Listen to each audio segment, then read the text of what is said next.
Basta Makinaryang RCEP. Makinig sa Usapang RCEP dito lang sa Radio Agri 90.1 FM.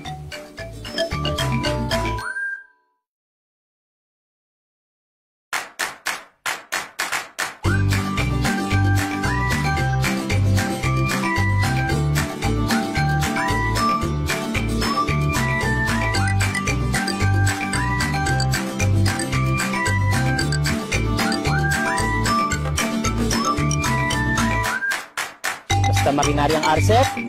Makinig sa Usapang RCEP dito lang sa Radio Agri 90.1 FM.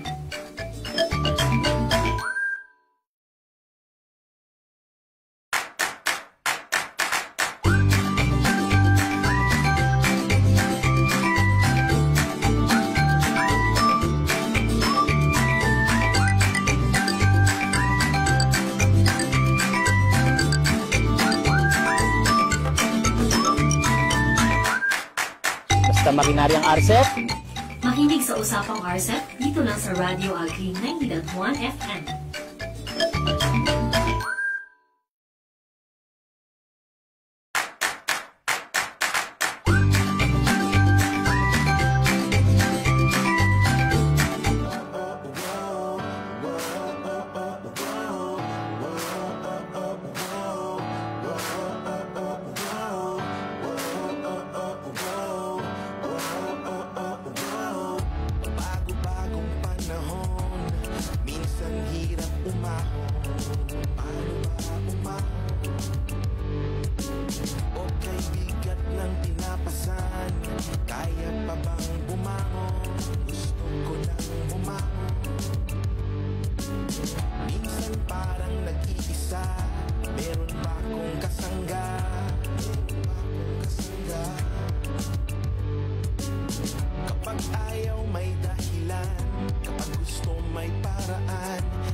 Wala nang sayang na galaw, atin ang panalo. Hindi na pwedeng nakakapit sa nakaraan. Gamitin ang pag-iisip sa bagong paraan. Mas mabilis na, may disiplina. Abutin ng tuktok, lagpas milya-milya.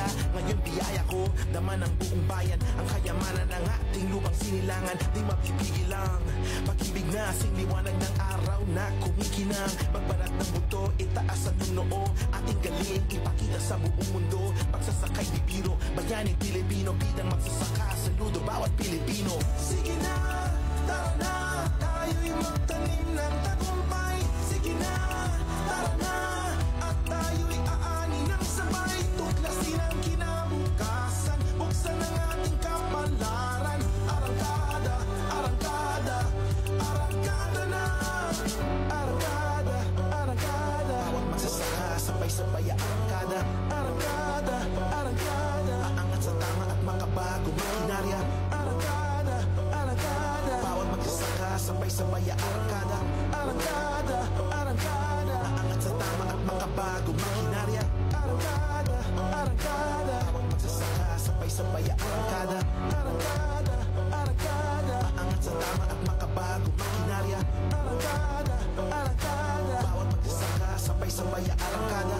Arangkada, arangkada, aangat sa tama at makabago makinarya. Sige na, tara na, tayo'y magtanim ng tagumpay. Sige na, tara na, at tayo'y aani ng sabay. Tuklasin ang kinabukasan, buksan ang ating kapalaran. Arangkada, arangkada, arangkada na. Sige na, tara na, tayo'y magtanim ng tagumpay. Sige na,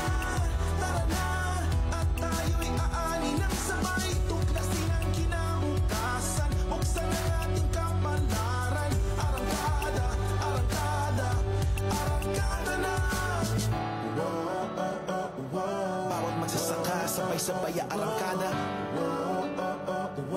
Aangat sa tama at makabagong makinarya. Bawat magsasaka, sabay-sabay arangkada. Aangat sa tama at makabagong makinarya. Radio Agri 90.1 FM Filmec, a food-secured nation for everyone.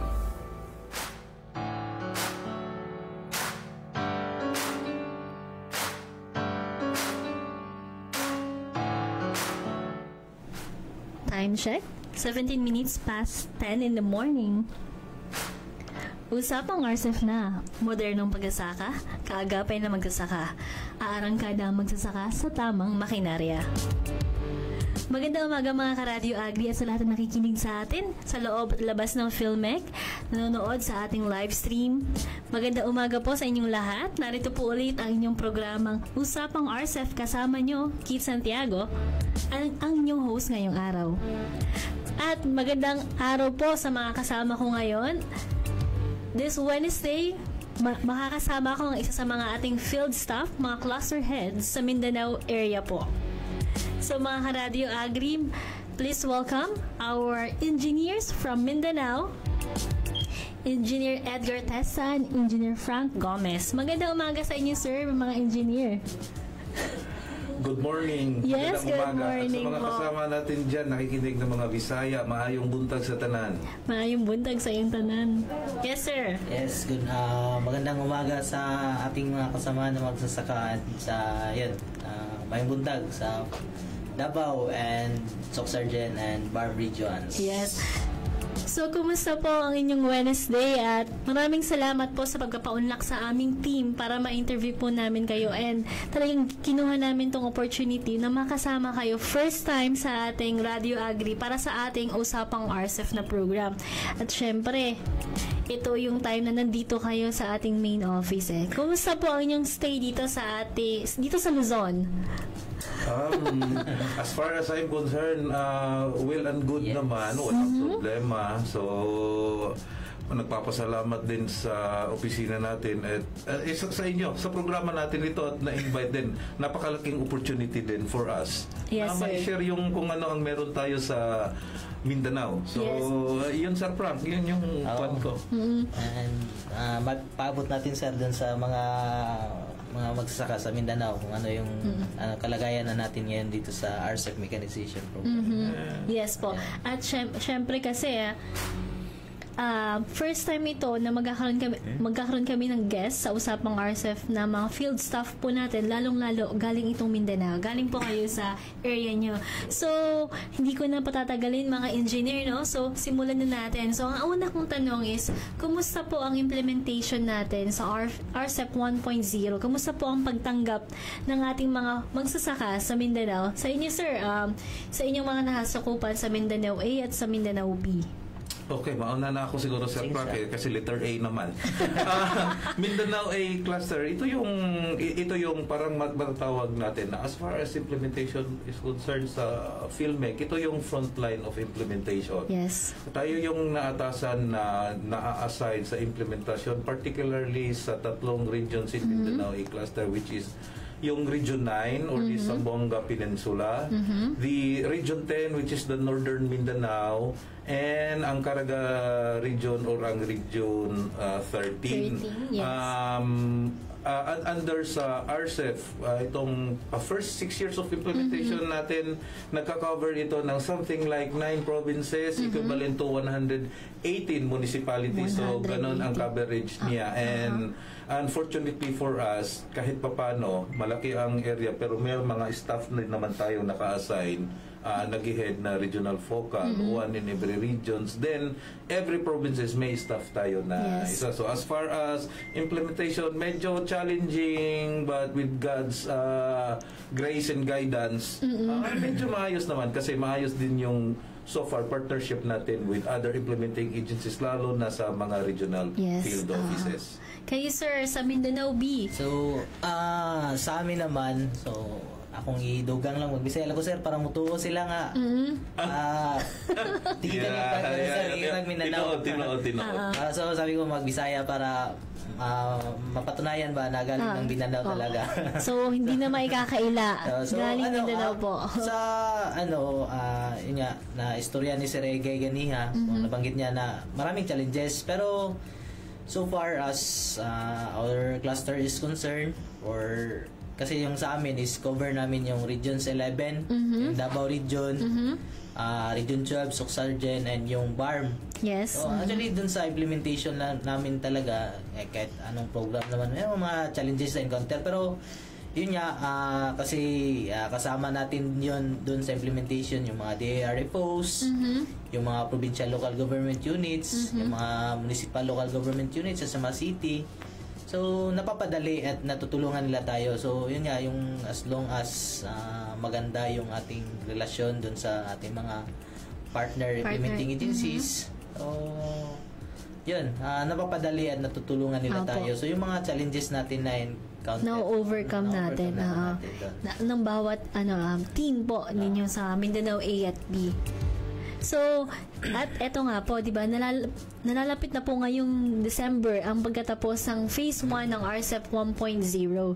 So, ano po ang dapat abangan ng mga magkasaka natin sa Mindanao pagdating sa RCEP 2.0? So, may karagdagan po ba na particular na aabangan nila pagdating ng susunod na taon? Okay. Pagdating naman sa implementation ng RCEP 2.0 o sinasabi nga natin extension activities and programs, projects under RCEP, marami talaga ang kaabang-abang at meron ding mga pagbabago in terms of implementation. Yes, so, yes, sir. Particularly, pinag-usapan natin dito ang mechanization component. So, may mga pagbabago dyan. Una, kung na-mention ko kanina na under Mindanao A cluster ay siyam lang na probinsya, ito ay mag-i-expand na ngayon. Okay, so mag-i-expand na ito ngayon, madadagdagan ng something like 2 to 3 provinces. And those mga areas like mga munisipyo na hindi nakasali noon, consider natin sa phase 1 as non-RCEP area, makakasama na natin ngayon. So, magandang balita yan kasi at the end of the day, rice farmers ang mga yan. Yes. So, dapat spreading the good news, i-spread natin sa lahat na dapat mabigyan. So, yun yung kwan. Pagdating naman sa makinarias na kwan, ini-expand din natin yung kung anong mga learnings natin on the first phase, mga equipments na talagang kinaklamor on the ground. Ngayon ay pinag-uusapan na sa extension program natin ay maisama na siya. Yes, sir. So, how about po sa Mindanao B naman, sir? May mga specific po ba tayong lugar na dagdag po, katulad po ba nung sa Mindanao A? Actually, sa ngayon, yun nga, kagaya din sa Mindanao A, meron tayong mga dun sa RCEP 1.0 natin, merong mga hindi nakasama na mga provinces and municipalities. So, dun sa RCEP 2.0, yung extension nga. So, inaisahan natin for Regions 11, Region 12, and BARM. So, meron tayong mga may dagdag na mga probinsya and mga munisipyo na maaaring maging parte na ng 2.0 na implementation. So doon yun, sinasahan natin mga 2 to 3 na mga provinces. Provinces din po, ano? May mga cities and municipalities din na maaaring madagdag din. Meron na po ba tayong na-craft na plano o may mga pwede tayong mabanggit na mga probinsya na karagdagan po pagdating sa susunod na taon? Sa ngayon mahirap i-preempt yung kasi ano pa siya, pero yun yung once na mapirmahan and yung batas, yun naman yung plano talaga ng DA ng ating opisina, kabuuan ng RCEP implementation na mag-expand yung coverage. So, sa ngayon lang, hindi muna namin kasi mahirap naman na i-preempt. Magsabi tayo. Magsabi tayo in advance. About to be signed pa lang kasi yung amendment as far as extension is concerned, nasa Office of the President. Pero ang maaasahan talaga yung may significant rice production areas ay masasama na for 2.0 kung mapirmahan siya at wala namang magiging pagbabago. So inaasahan po natin na ang dating 57 rice producing provinces po na sakop ng RCEP mechanization ay madadagdagan pa. So ito parang binabanggit naman natin sa programa even before na from 57 may additional 30 provinces pa. So yun, hindi na natin papangalanan. But yun po ang kasama sa batas. Ano? Yan yung mga tinitingnan. And then yung increase po, magkano po ang increase natin for yung once na aprubahan, magkano na nga po ito? So from yung sa 1.0 natin na dating 5 billion, yung ngayon yung matatapos from 2019 to 2024. So yung inasahan natin dun sa RCEP 2.0 na extension for another 6 years, yun yung inasahan natin na maging 9 billion. 9 billion so, na. Darami pa yung mga makinarya and mga magsasaka, mga farmers, cooperative and associations na mas lumawak. Maabot natin. Ang coverage natin sa susunod na 6 years once na approve itong extension ng batas natin. Actually, meron pang mga dun sa mga technologies natin, yung mga infrastructure, 'di ba, Sir Rekay, yun sa mga napag-uusapan. May karagdagan may din mga po. Infrastructure na, mga warehouse. So, nung RCEP 2.0. Kasama po ng RPS po ito, no? Oo, yan. So, kumbaga, hindi na lang yung rice processing system, yung dryer tsaka milling yung kasama, pati warehouse na po. So ito din po ay kasama din sa ipapaabot natin sa mga magsasaka natin sa Mindanao. So yun po. So tunay nga talaga na kasama sa expansion ng ating programang RCEP mechanization, yung expansion din talaga ng mga magsasaka maaabot natin. So, inaasahan po ito ng bawat tagapakinig ng mga magsasaka natin na sumusuporta po sa ating mechanization program. So, ito sir, personal experience nyo naman po pagdating sa field. Ano-ano po ba ang mga nakita nyo ang magandang naitulong nitong programa natin sa mata ng mga magsasaka natin sa Mindanao? Ako kasi, personal na pananaw ko, and even sa kahit anong projects na ini-implement natin, ang talagang magandang magiging experience ng mga nag-i-implement, yung mapalawak mo yung relasyon sa mga magsasaka natin. Dahil kami na nasa field, kami yung frontline, kumbaga sa gera, kami yung kafgo. So, dapat alam namin ang kasuluk-sulukan, sitwasyon ng mga farmers. So, continuous ang communication sa kanila. At the end of the day, this is expanding our relationship, true relationship with the farmers para mas makilala natin sila, maintindihan sa yung mga pangangailangan. Yun yung isang magandang experience rito na ang suporta ng gobyerno ay abot kamay na talaga ng magsasaka natin at napakalaki ang role natin sa bagay na yun. So itong RCEP ay nakakatulong talaga na properly ma-communicate natin sila para sila naman ay kusang magbigay ng kanilang pag-iisip, mga pangangailangan at ibigay sa atin yung impormasyon kung ano talaga ang real situation nila at pangangailangan as far as ang makinaryas ang pinag-uusapan.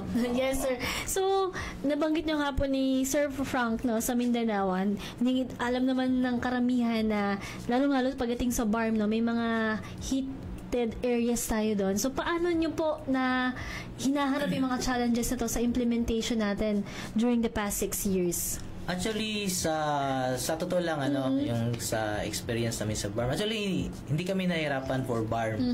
Kasi yung MAFAR talaga, MAFAR BARM, full support sila sa implementation natin.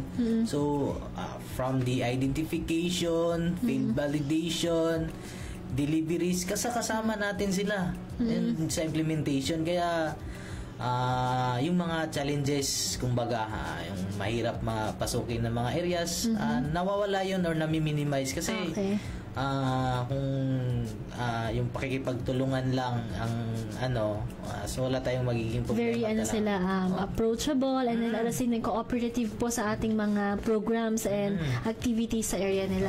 So ang MAFAR po ay Ministry on Agriculture, Fisheries and Agrarian Reform. So MAFAR ang tawag po doon sa area niyo po.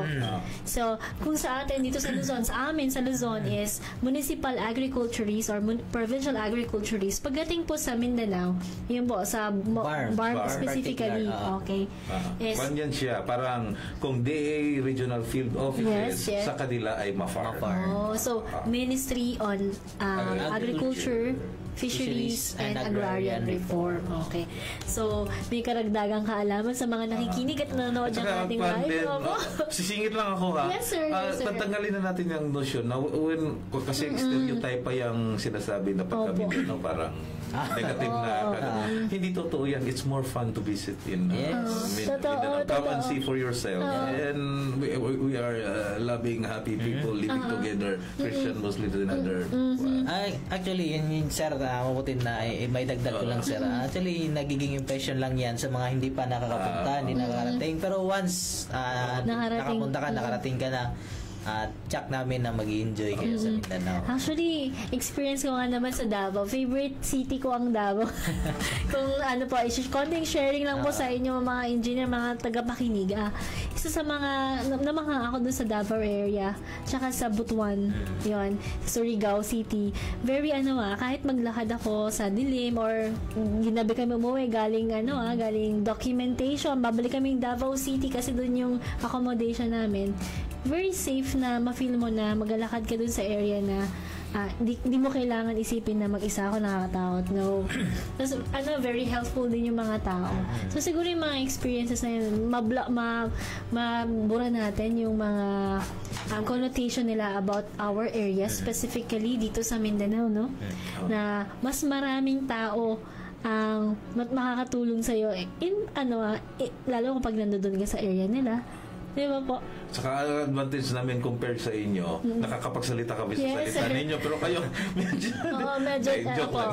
Pero yun sir, malaking tulong po para sa amin na mga taga dito sa Luzon once pumunta kami sa area nyo sa Mindanao, yung po kasi yung language barrier. So kami, may time naiintindihan namin ang mga dialect po ninyo, pero hindi kami makakapagkaroon ng conversational or hindi kami makakapag-converse sa inyo kasi limited lang yung knowledge namin sa dialect niyo. May mga ganun po. Maayong buntag. So, ganun sir. So, malaking bagay talaga na meron tayong mga field staff, mga cluster team po na naka-assign sa bawat location sa Luzon, Visayas at Mindanao para po maisagawa din natin ng complementary yung mga activities natin. Salamat naman at na-feel nyo kami. Syempre po kasi lalong-lalo kami na pupunta, dadayo kami sa area nyo to document. Need namin ng assistance po from your team to to help us guide sa directions. Kung sino may makakontakin naming tao sa area, yun po ang laking helpful po sa amin, lalo sa team namin sa comms na nagkakanda kami ng documentary stories. At katuwang namin ang inyong team po sa Mindanao A, Mindanao B to do the productions hanggang post-production. Okay. So yun sir. So maliban dito, ano pa po ba ang inyo pang mga maaaring i-share sa ating mga tagapakinig, sa ating mga listeners sa radio at mga nanonood sa ating live ngayon? Aasahan ng mga nakikinig sa atin ngayon, lalo na ang mga magsasaka ng palay, na itong ginagawa natin sa first phase ng first 6 years of implementation ng RCEP ay magtutuloy-tuloy. In fact, ini-improve pa natin. So ang ibig sabihin lang noon, yung relasyon natin ay hindi pa napuputol for as long as nandito ang suporta ng gobyerno. Tuloy-tuloy lang yan.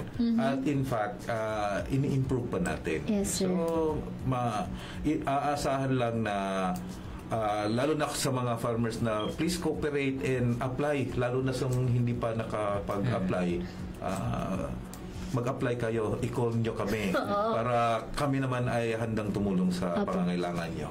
Opo, kumusta po ang pagtanggap naman ng mechanization sa Mindanao sa inyo pong mga area, sir? Ikaw muna, Frank.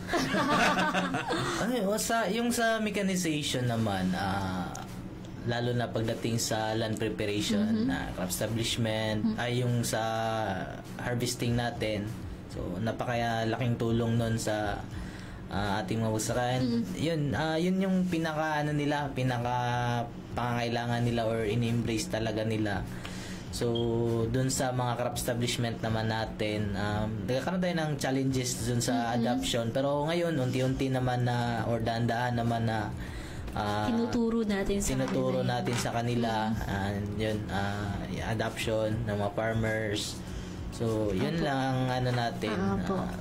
So, kumbaga hindi talaga mawawala yung yung una may resistance sa kanila na.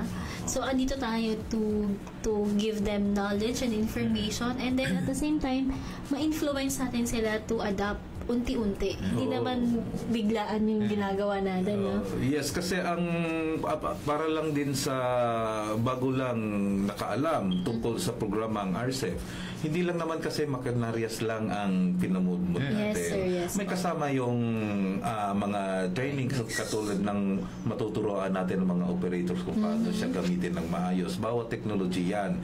And aside from that, tinuturoan din natin ang mga organization na to, mga Farmers Cooperative and Association, kung paano ang magandang pamamahala yung enterprise. Kasi dapat ngayon yung level of thinking natin ay hindi na tayo basta magsasaka lang, tayo ay negosyante na at the end of the day. Entrepreneur na tayo.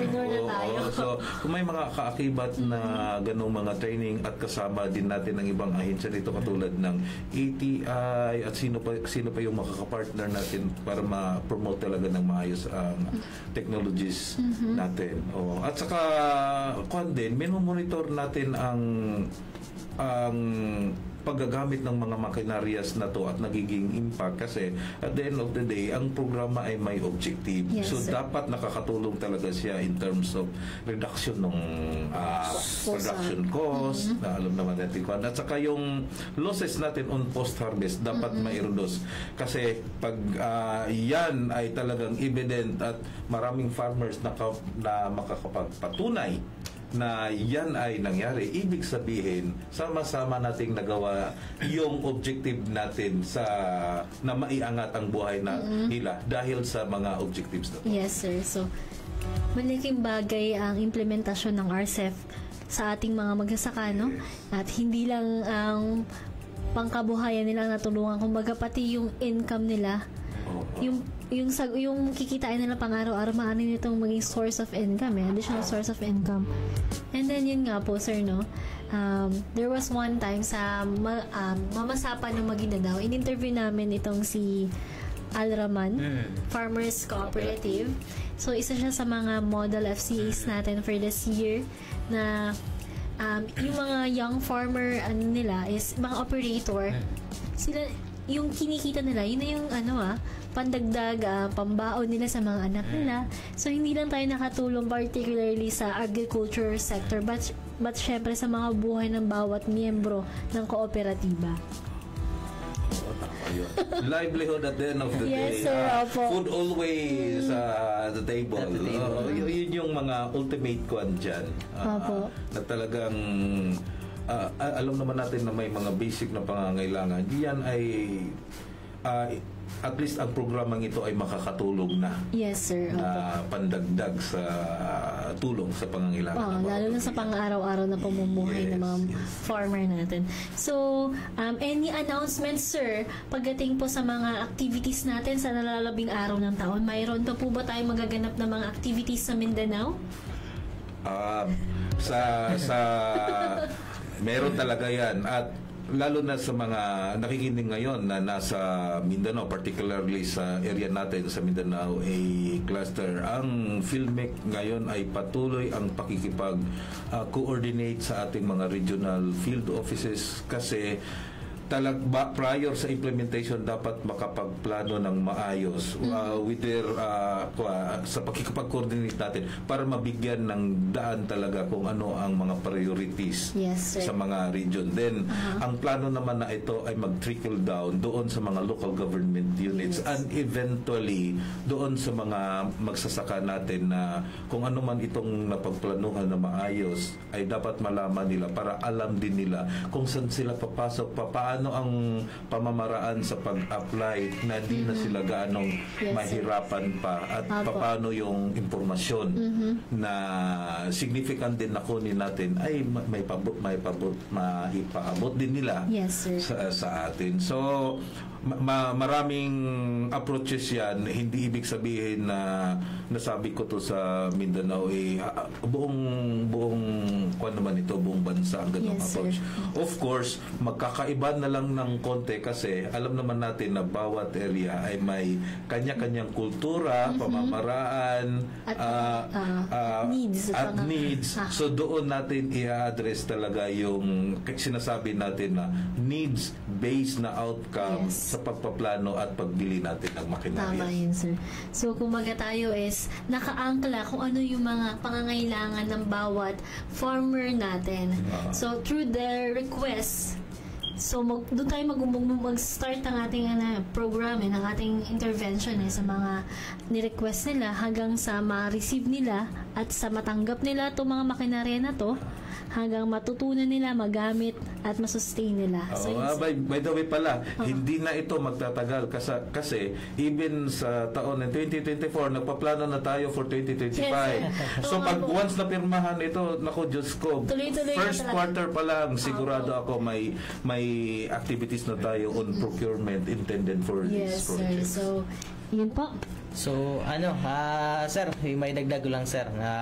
Kasi ni Ma'am Kit yung mga activities natin for this coming months. Yes, sir. So, yun nga, parte doon yung paghahanda natin for 2025 na implementation. Kasi for the 2.0, naghahanda na tayo.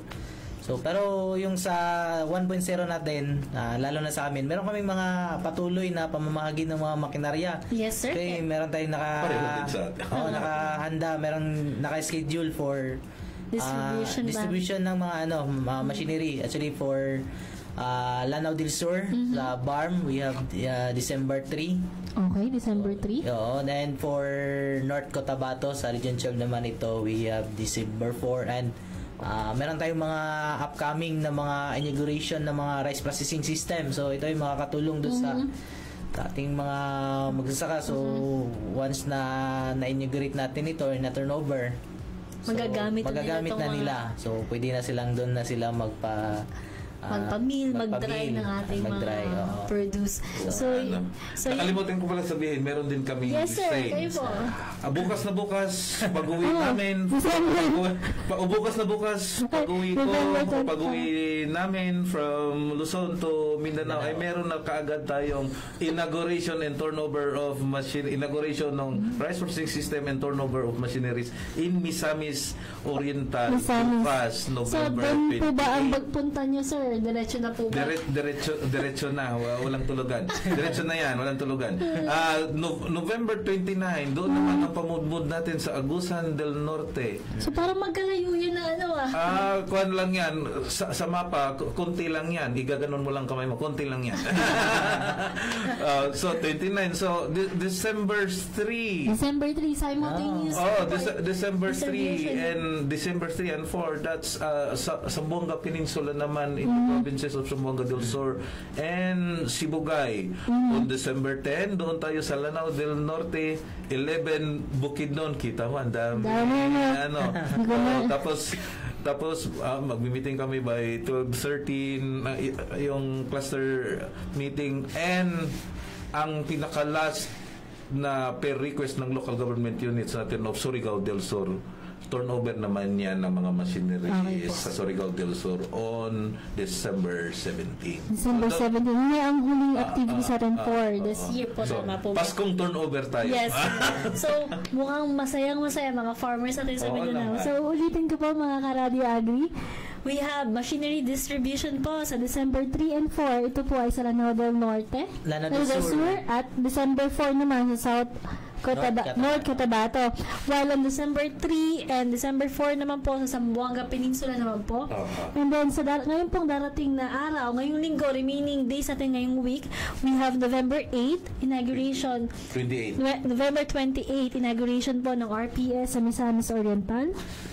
And then, on December 10 to 11, Lanao del Norte and Bukidnon. And December 3 and 4, Zamboanga Peninsula. Tama po ba aking mga binanggit? Kuwan na lang, November 29 sa Caraga Region, Agusan del Norte. So, okay. So, 28 and 29, Agusan del Norte.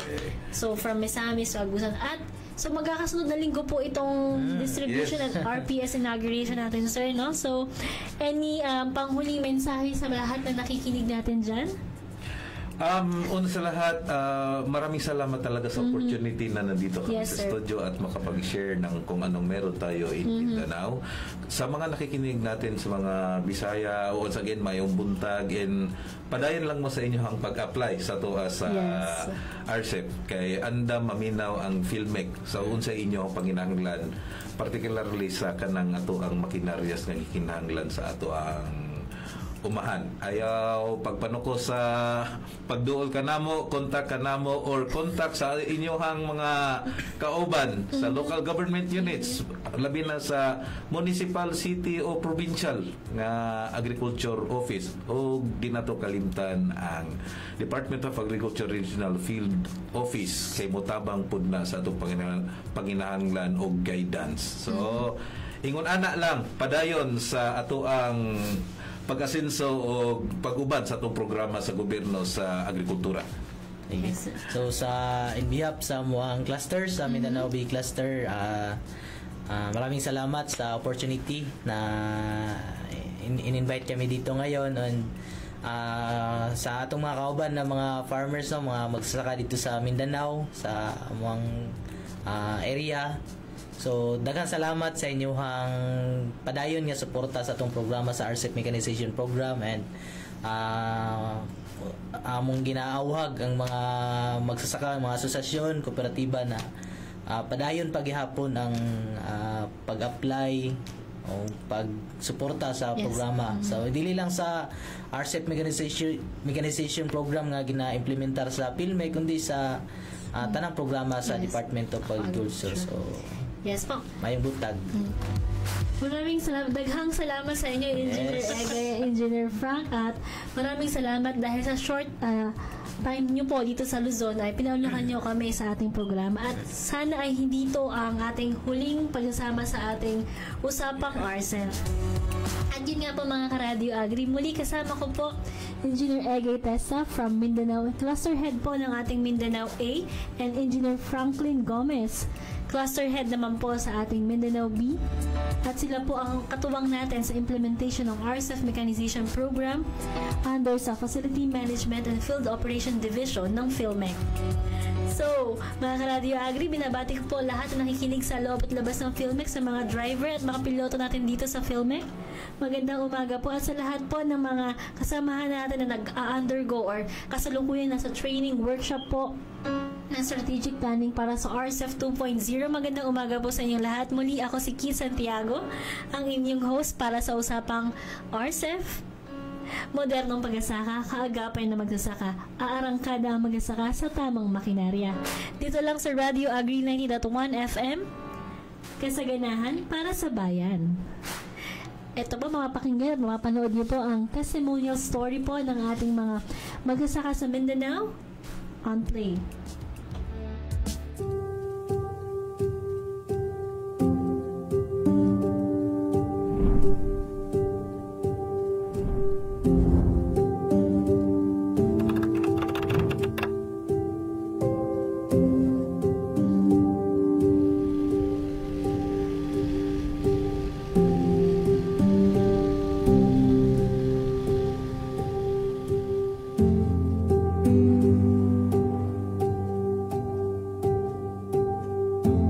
Harvesting noon, manual, maraming naiiwan sa area. At saka yung sa tracer, maraming wastage talaga. Meron pa yung sa transplanting. Kasi yung manual, ang distance, hindi nami-maintain yun. Mano-mano talaga po, kalabaw po talaga ang ginagamit namin. It takes, siguro sa isang hektarya, 10 kalabaw yung kailangan para matapos sa isang araw. Ang isang kalabaw, bali 500 po yung parang renta po sa isang araw. So 5,000 po yung isang hektarya sa pag-araro lang ng palayan nila. Sa tuloy-tuloy na pag-usbong ng modernisadong agrikultura, napakahalaga na makipagsabayan ang mga Pilipinong magsasaka sa makabago at angkop na mga pamamaraan sa pagsasaka. Kaya naman isinisulong ng Philippine Center for Post-Harvest Development and Mechanization o PhilMec ang mechanization program sa buong bansa. Noong 2019, naipasa ang RA 11203 o ang Rice Tarification Law na naglalayong tulungan ang mga magsasaka na magkaroon ng kakayahan na makipagsabayan sa pandaigdigang merkado. Sa 10 bilyong taripa na nalikom sa pamamagitan ng Rice Competitiveness Enhancement Fund o RCEF, 5 bilyon ay nilaan para sa mga libreng dekalidad na farm machinery and equipment at post-harvest facilities para sa mga magsasaka. From the start nung tarification, tinamaan talaga kami. Kaya lang with the constant program ng RCEF, medyo naintindihan namin yung tulong ng gobyerno. Kasi alam naman natin na we cannot do away with tarification. Sa ngayon, gamitin natin yung mga programa para magiging efficient ang ating mga operations.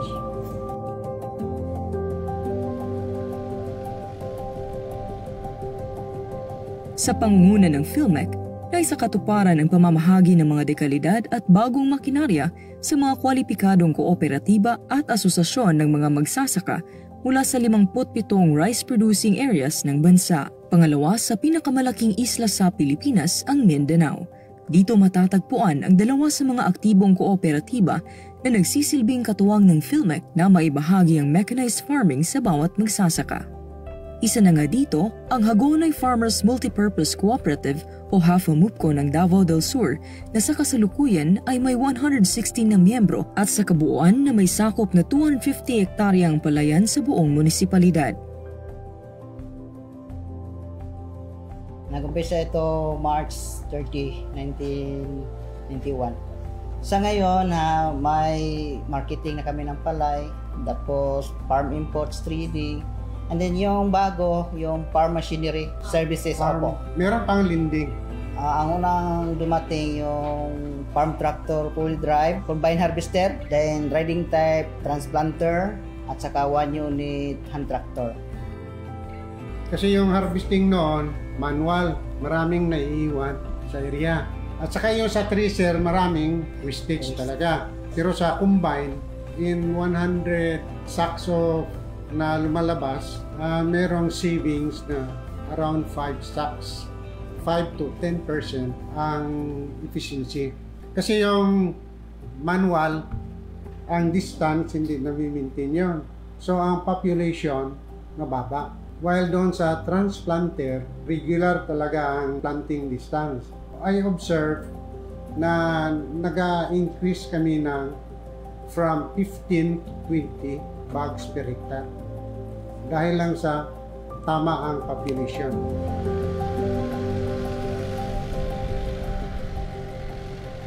Ang mechanization, para na siya sa mga farmer. So, wala mi nagtaas kay grade, naalagod mi sa 8%, then nag 9%. Ang mechanized farming nakakatulong dahil sa efficiency. Ngayon, ang cost of production bumaba ng husto. At saka ang downtime na shorten masyado yung time of working in the field. Ang mga farmers, kailangan pa ng maraming laborers. Pero sa ngayon, wala na. Relax na ang mga farmers.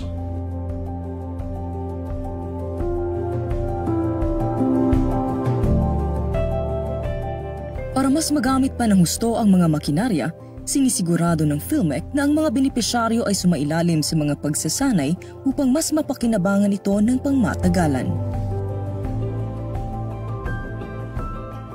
At the start, kulang kami ng experienced operators and drivers. So medyo nagka-problema kami, lalo na sa maintenance. Pero sige man ang upgrading ng training sa PhilMec. So sa ngayon, okay na.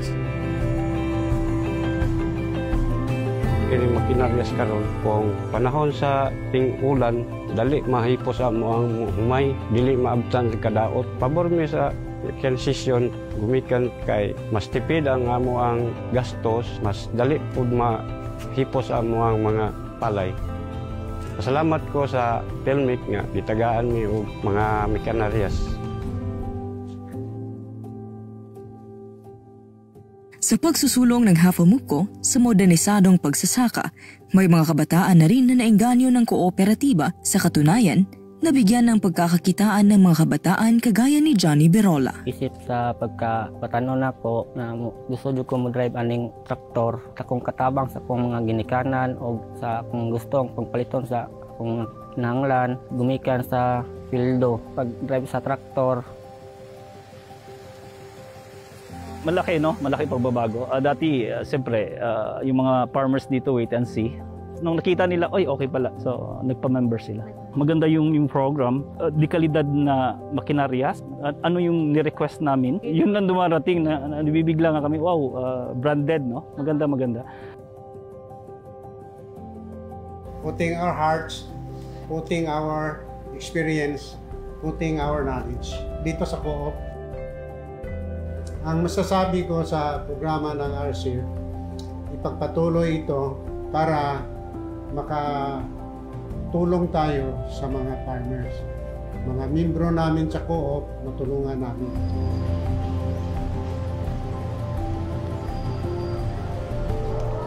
Sa lalawigan naman ng Zamboanga del Sur, may kooperatibang namumukod tangi ang Baklay Multipurpose Cooperative. Hindi lamang suportang pinansyal ang handog ng kooperatiba, pati na rin ang mga makabagong makinang pansaka. Sa kasalukuyan, sila ay Certified Learning Site ng Agricultural Training Institute at Farmer Field School ng TESDA. Sa kasalukuyan, patuloy pa rin ang kooperatiba sa pagsusulong ng mekanisasyon, hindi lamang sa Zamboanga del Sur, pati na rin sa mga karatig probinsya. Bago po natanggap namin yung traktor, mano-mano talaga po, kalabaw po talaga ang ginagamit namin. It takes siguro sa isang hektarya, 10 kalabaw yung kailangan para matapos sa isang araw. Isang kalabaw, bali 500 po yung parang renta po sa isang araw. So 5,000 po yung isang hektarya, pag-araro lang ng palayan nila. Pero nang dumating po yung ating 4-wheel drive tractor na galing po ng Pelmic, it takes only 2 to 3 hours, tapos na po yung ating naararo na. Isang hektarya, 2.5 lang po ang kanyang service fee. Napakalaking halaga sa farmers na meron pong 50% na discount. Sa ibang commercial na tractor, 3-2 po yung binabayad po. Lumaki po yung kita nila kasi lumiit po yung cost ng expenses ng pagpapapalayan. Laking halaga po talaga sa amin, sa cooperative at sa buong community. We are not serving only for our members but throughout community kung sino po yung gustong magpa-serbisyo. Isa po akong membro ng Baklay MPC, 6 na taon na. Nagpapasalamat kami sa Baklay Cooperative, laking tulong ang mga machineries. Iba kasi yung sa commercial na price kaysa sa co-op. Ang sa co-op, 5,000 lang ang bayad sa mga members. Sa commercial kasi 6,000. 6,500 pa nga yung iba. Kung wala ang Baklay Co-op, hindi ako maginhawa na. Gipit kasi kami dati dahil sa Baklay Co-op, umaangat talaga. Last 2019, ang farm mechanization, malaki po yung naiambag niya sa co-op namin. Nagkaroon po ng pandemic pero yung 4-wheel drive tractor at yung combine harvester, ang siya namang nagbigay ng income sa kooperatiba. Umabot pa nga ng 600,000 yung kita ng farm machinery sa isang taon. Yung kita sa farm machinery, doon namin linalaan yung mga project namin para maging sustainable, hindi masisira o mawawalan ng services yung ibang kasapi natin, ay nagbili po kami ng isa pang combine harvester. Ang opisina daghan kayog na tabang sa Baklay Co-op, gumikan manggod ang ilahang management, makig-coordinate sa mga opisina. Daghan kayog nadawat ang lungsod sa tukuran nga gikan sa RCEP. Mao ni ang mga tao diri positive kayog bahin sa panguma, labi na gyud sa humay. Ang planning namin ay magkaroon kami ng complete package. May value chain approach kami from preparation, from farming into marketing. Nagpapatuloy kami sa bibigay ng mga serbisyong pang-agrikultura, lalong-lalo na sa programa ng Pelmic Farm Mechanization Program. Lahat ng siniservisyohan ng Baklay ay nagiging membro na po sa cooperative. Ngayon po, nakikilala na nila at ini-embrace yung mechanization. Sa kabuuan, mayroong 3,675 na mga farm machinery and equipment at post-harvest facilities ang naibahagi na ng PhilMec sa halagang humigit kumulang ng 3.1 billion pesos sa isla ng Mindanao. Sa loob ng 3 taon, tinatayang nasa 963 farmer cooperative and associations at LGUs na ang nagkikinabang sa RCEF Mechanization Program. Katuwang ang mga implementing agencies ng RCEF Mechanization Program na maipaabot ang mga dekalidad at makabagong makinarya sa bawat magsasaka. Patuloy na aarangkada ang DA PhilMec sa isla ng Pangako, ang Mindanao.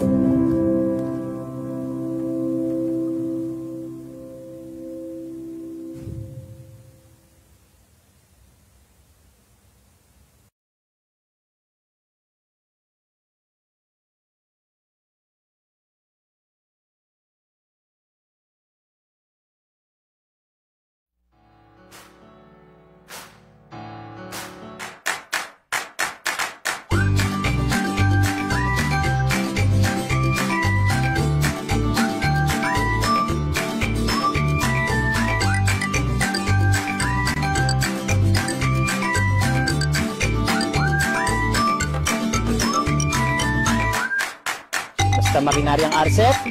Makinig sa Usapang RCEF dito lang sa Radio Agri 90.1 FM.